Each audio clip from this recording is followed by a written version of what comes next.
Sa San Juan River dito sa Calentong, Manila. Tuloy-tuloy ang pagdaloy ng mga pira-pirasong plastik, papel, malansang sebo at iba pang mga basura. Pero ang mga basurang pumapatay sa ilog ang siyang nagsisilbing kabuhayan ng ilang mga batang naninirahan sa paligid nito.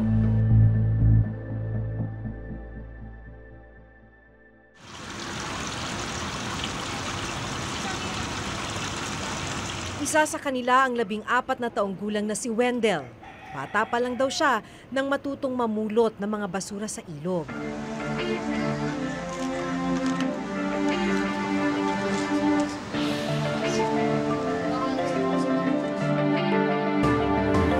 Ganito na yung itsura ng karamihan sa mga waterways dito sa Metro Manila. Napakarumi, napakarami ng lumulutang na mga basura, naghalo-halo na. Pero sa dami ng mga pinuntahan namin na mga waterways dito sa syudad, isa yung hindi nawawala. Marami sa mga kabataan ang patuloy na kumukuha ng basura dito sa napakaruming ilog at minsan ay sinisisid pa nila to para kumuha ng mga bakal at iba pang klase ng mga kalakal dito sa ilalim ng napakaruming ilog. Sakay ng isang lumang bangkang desaguan, sinasabayan ni Wendell ang agos ng tubig. Baliwala ang masangsang na amoy ng ilog.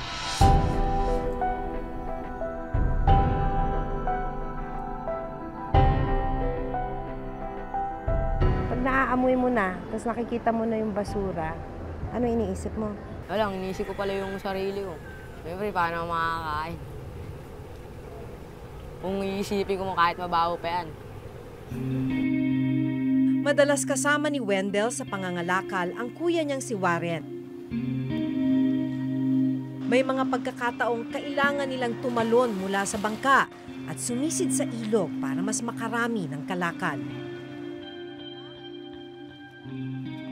Kasabay ng iba pang mga batang naghahanap buhay, walang takot na nilalangoy ni Wendell ang maitim at malalim na tubig.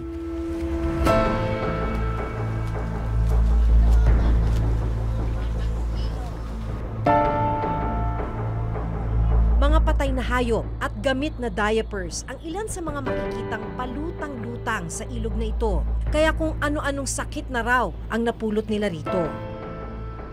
May hirap po. Kasi minsan po ikakasakit po kami lalagnat. Minsan yung ilong namin dumudugo.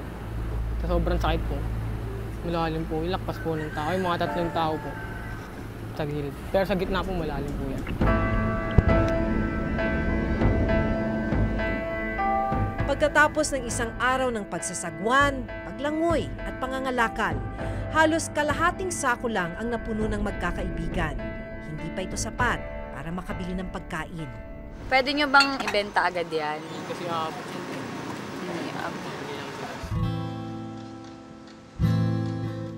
Dahil kapos ang kalakal ng magkapatid, kanya-kanyang diskarte raw muna sila para kumita ng pera. depende naman sa nakukuha namin yun din.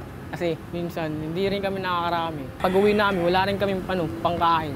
Pag hindi rin kami nagagilap ng madidiskarta namin. Kung hindi kami babaron para manisid, wala kami pangkain. Kaya bukod sa pangangalakal, minsan daw ay nagmamagnet at sumisisid sila Wendell sa ilog para makakuha ng mga bakal. Ibig sabihin, bumababa kayo, sinisisid ninyo. Ano ang gamit ninyo? Ayun po yung magnet.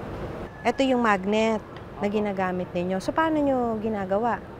Wala po. Oh. Ngari tubig, lulubog lang namin yan. Tapos parang dinadaan-daan lang ngayon pala yun.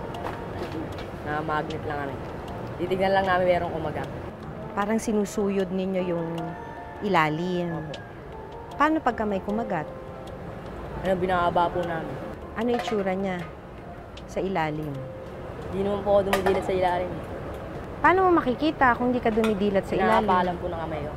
Ano yung pinakamalalang nangyari sa'yo habang sumisisid ka? Alam po, nasusugatan lang ako.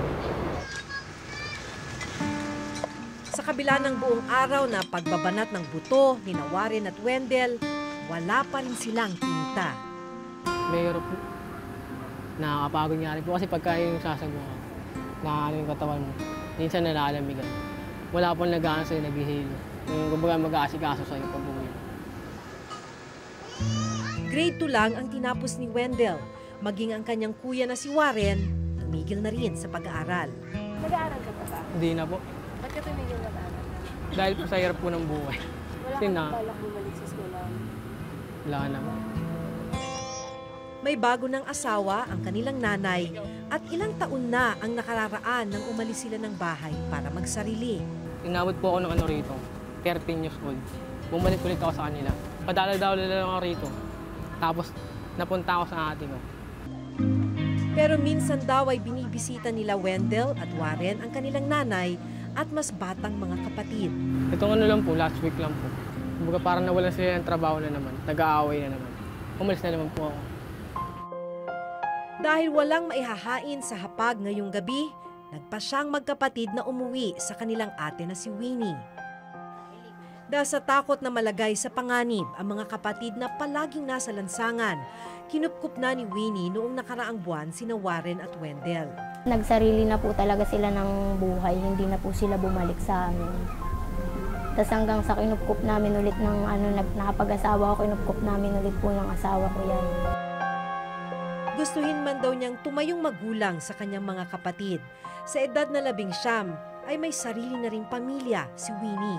Kaso malaki rin po ang gastos namin sa bahay kasi may pangangailangan din po yung anak ko. Dito magpapalipas ng gabi sina Warren at Wendell at mag-iipon ng lakas para sa isa na namang araw ng paghahanap buhay.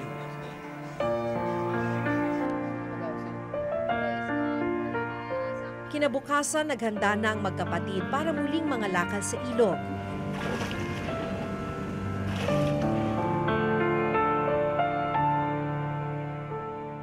Pakay nilang punuin ang mga sako para maibenta na ito.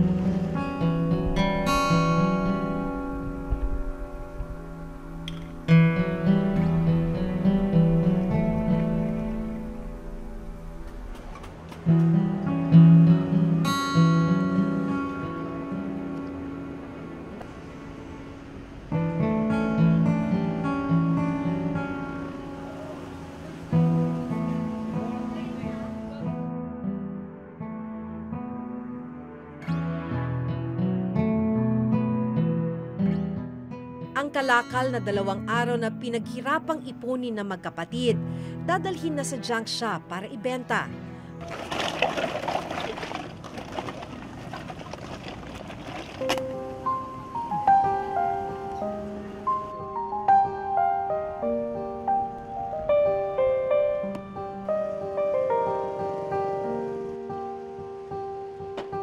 Matapos paghiwa-hiwalayin at timbangin. Kanino mo i-intrigue yan? Doon po ay ate. Para Pambili pong bigas. Ang 70 pesos na kinita nila, eksakto lang para sa ulam at 1 kilo ng bigas.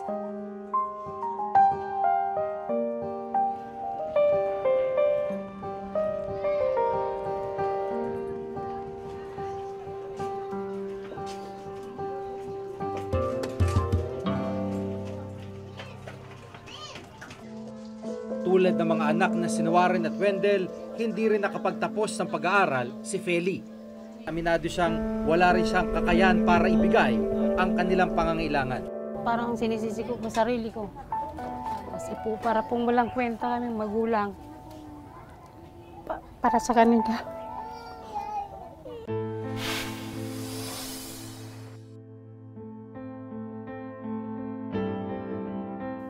Sa hirap ng buhay, hindi na makuwang mangarap ng mga batang sina Wendell at Warren para sa kinabukasan. Ang mahalaga raw, mabuhay para sa ngayon at maitawid ang bawat araw. Iba't ibang diskarte at pamamaraan sa ilog at lansangan para malamnan ang kumakalam na tiyan.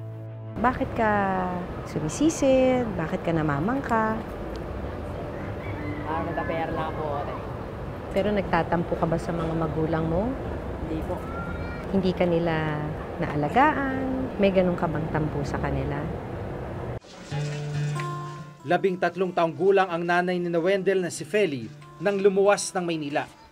Galing po ako sa Agusan del Sur. Tapos, pumunta po ako dito sa Manila, nagtrabaho ako. Tapos, nakapag-asawa po ako. Yun po. Nagkaroon pa ako ng anak. Nangupahan po kami sa squatter area. Wala na kaming pambayad. Wala nang trabaho yung asawa ko. Napunta po kami sa kalsada. Tulad ng mga anak na si Warren at Wendell, hindi rin nakapagtapos ng pag-aaral si Feli. Ilang ulit na rin daw niyang pinilit na umuwi ang kanyang 2 anak. Lalo na nung nalaman niyang sumisisid at nangangalakal sila sa ilog. Natakot po ako kasi siyempre po, tubig, baho-baho po nun. Tapos, sinisisid nila yung burak. Pumatalon nga raw po sila. Baka nga po pagtalon nila, mayroong, may makatusok po sa kanila na matulis na bagay. Sa kabilang banda, hindi raw niya masisi ang mga anak sa desisyong kumayod sa murang edad. Dahil aminado siyang wala rin siyang kakayahan para ibigay ang kanilang pangangailangan. Kasi nakikita rin po nila na walang mga trabaho magulang nila. Kaya siguro gumagawa na rin sila ng kakabuhay po sa mga sarili-sarili nila. Natakot po ako. Saka parang sinisisi ko po sarili ko.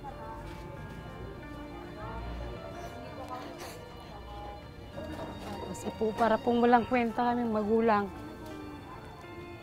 Para sa kanila. Sa 29 na milyong mga batang Pilipinong edad 5 hanggang 17, mahigit 5 milyon ang nasasangkot sa child labor. Sa bilang na ito, halos 3 milyon ang nasasadlak sa hazardous o mapanganib na uri ng hanap buhay. Katulad na magkapatid na sina Warren at Wendell na kailangang sumisid sa maburak na ilog. Kakulangan ng edukasyon pa rin daw ang ugat ng hindi matapos-tapos na problema ng child labor sa bansa. Kasi naranasan niya ng kumita. At ito ang dangerous, no? Na pag naranasan na ng batang kumita, makatanggap ng pera o sahod, kahit maliit to, mababa pa sa minimum wage, sasabihin niya na, ba't ko pa kailangan mag-aral?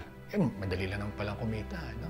Ang hindi niya nakikita is that, kung ganun lang yung kita niya, matatanggap niya na kita, kahit siya ay matanda na, that is really very small, no? Hindi yan sapat para magbigay sa kanya ng magandang buhay, lalo na kung may pamilya na siya. So kaya nga, susi talaga yung pamayanan, lalo na yung barangay. Dapat sa level ng barangay, ang mga opisyal, alam nila kung may violation na nangyayari. At imbis na konsintihin ito, dapat gawa nila ng aksyon. Ayon din sa NSO, mula taong 2001 hanggang 2011, tumaas ng 30% ang bilang ng mga batang nasasadlak sa child labor. Isang napakalaking area of intervention ay yung pagbibigay ng education, pag-orient or reorient sa values ng family. Dahil number 1 yung kanilang paniniwala na dapat nating i-prevent ay yung mga bata, no, ay kailangang magtrabaho para tulungan yung pamilya. Ang ilan sa mga programa namin ay yung unang-una sa ngayon yung Pantawid Pamilyang Pilipino program, dahil ang nilalayon po nito ay ibalik at i-maintain ang attendance ng mga bata sa school.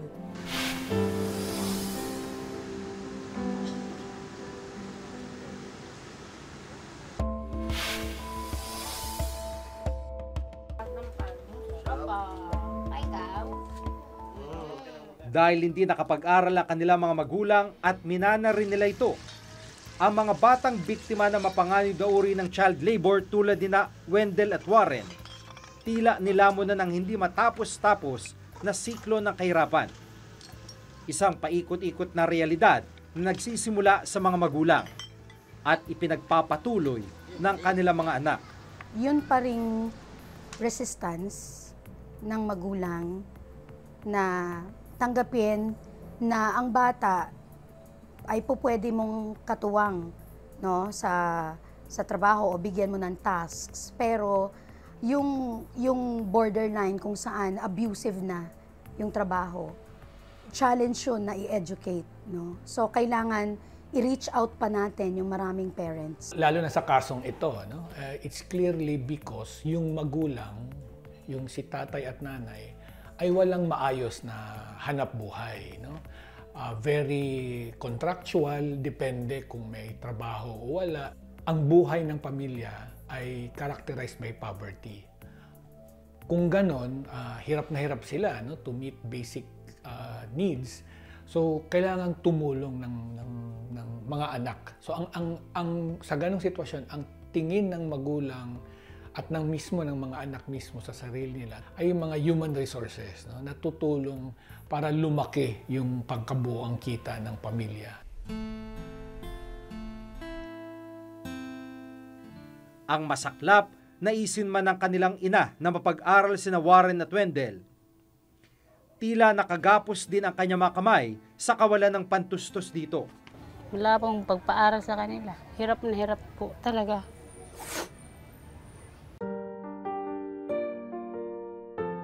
May pangarap ka ba? Wala ate. Wala? Sa tingin mo, makakaahon ka pa ba sa hirap? Tingin, hindi ate. Ako si Maki Pulido. Ako si Jigga Manikad at ito nakatala sa aming Reporter's Notebook.